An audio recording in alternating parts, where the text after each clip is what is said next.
Nakagami was up there, the lead Honda in 7. Marquez, he is here trying to put in some more key development miles. Taken from what I observed, he didn't actually reel it back in a little bit just so we can have some feedback on. He ran the triangle style reel. It'll be interesting to see which one he runs. He ran the poetry in motion. Is it a match made in heaven, and that Pramac Ducati? There are still parts of the very risky Mick doing, denied in the last seconds. yeah. I love, they've trimmed a bit off it, which obviously trims off some. After the weekend as well for Marco, we've just been fighting for the podium. Le Mans has maybe just faded ever so slightly with 2 weeks. Does it feel like an important weekend to take? In Mugello, we make a very good race. It's true that we make a podium, but always we are protagonists. So we are associated with the R46. Yeah.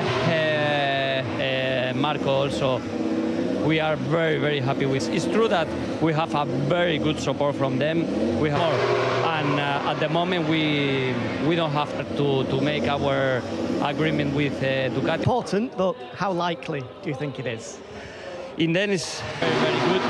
It's true that now, for example, I'm working also. We have to see the bike is not going to make a big difference between 1 year and the bike.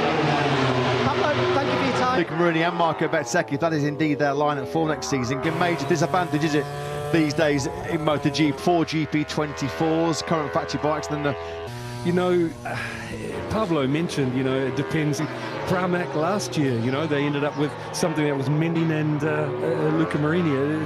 They struggled their grip, and it was power delivery, spinning up their day. That 9 times out of 10, maybe less than that, that's all I guess, but you're big. But I think they'll be perfectly happy if they do have to run year-old bikes, as we follow a bit of a trainer ride. Up right at the top.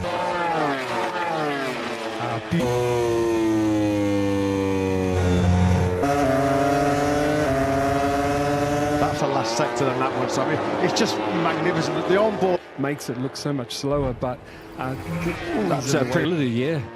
Jumping on the rear, Simon, in this particular... It's like, the axle in the centre of the swing arm, rear. You just saw they struggle. Mark didn't stop on the last chicane. And there's one other place that there's a bit often changes, swerves away from like what they've run. Paper over some of the cracks that we've seen so far for Paco Bagnaia, because 46 Academy boys take the top 2. Difference a year makes for the factory Yamaha team and quite a victory. Yeah, it is. I mean, what is it, last 3 races? Christian Gavarini on his knees there was Gigi Dall'Igna. The day where I've seen his bike so nervous and so twitchy, but been a pretty fraught Friday for Paco. So do that again.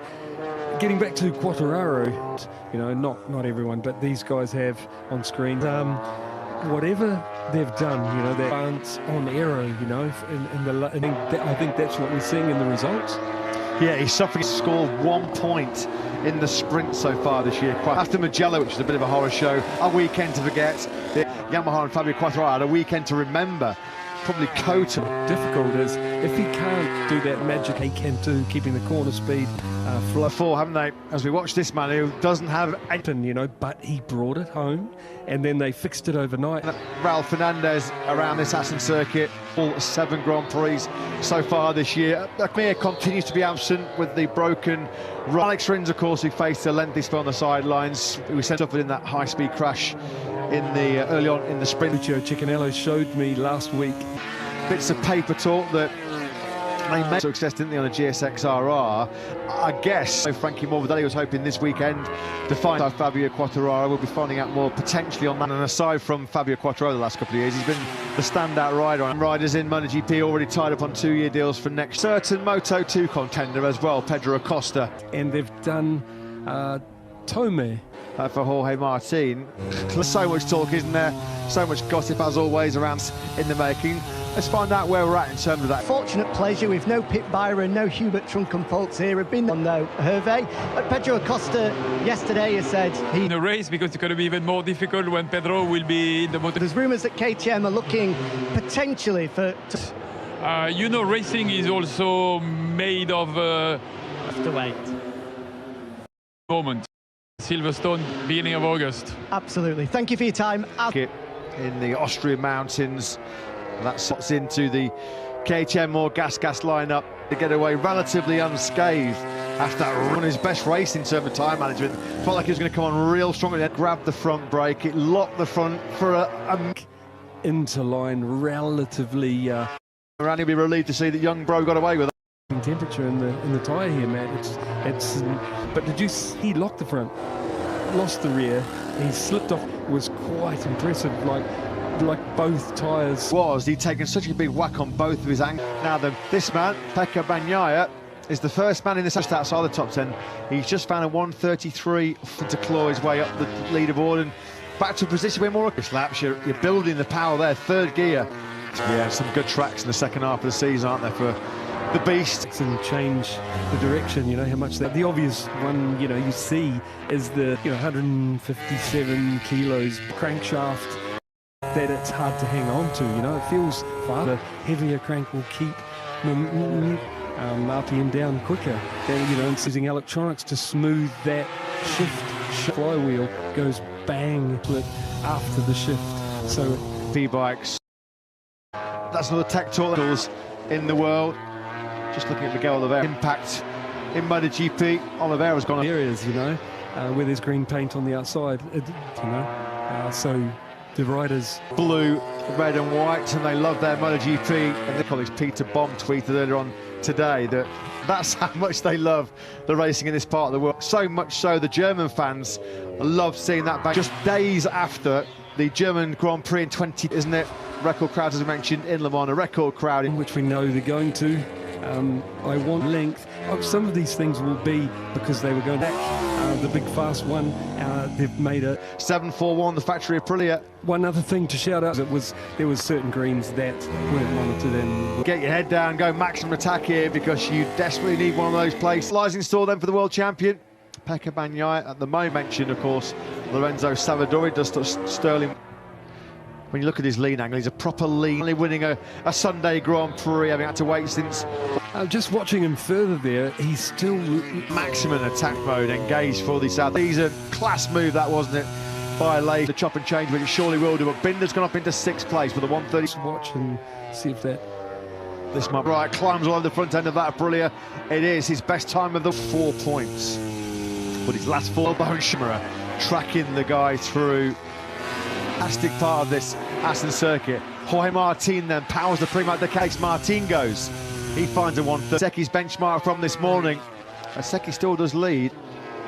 As we move up now, this is into 4 Grand Prix finishes, top 6.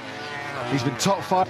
I'd imagine, Simon, riding a motorcycle with a 4, that's a real tough race. Marina then does go up into... As I've spoken to that have lost the wing off one side, says the... But to bring it home for the checker flag.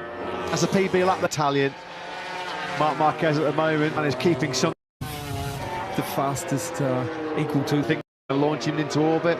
Scary stuff. His bike has finished inside the top 10. Long ago it was since that happened. In the groove, Marco Bezzecchi. That's the good top of the pile. He's just 800s clear of Jorge Martin. Always that with clear track in front of him, family Yamaha. Unless you've got clear track in front of him, of course, yeah. So. For Bagnaia then, he slots in behind Bezzecchi. The pooling and sharing. Or more importantly to Honda as well, the engineers that hate. He badly damaged ankle, he's got to limp him some. But all of these guys you see on screen. Bagnaia and Martin, it's all going, needs a couple of big laps here in the final 5 minutes. Fargo. So here is Aleix, the star of the show. On course to be inside the, tries to push to the limit, close to the limit on the fat man, Marc Marquez. There he goes, mid-corner, front net. No, I'm out of here. See you later. Crucial could that be? The only very good, very good. I got my fingers crossed for this season. 13 crashes, and we have to remember that because, as we mentioned, Sam, it's just every time he tries. 6 crashes for Mark. 1 tomorrow morning here in Assen as Marco Bezzecchi. Clock ticks down, 5 seconds remaining. Over the line, Bagnaia comes. He's up back to the factory Honda garage. And Marquez has fallen again in this session. Jack may well be picking up 1 place, possibly more. So what a day it's been for him. Of course, took his last ever, but you can see there, Aleix Espargo was pretty frustrated. Will the steward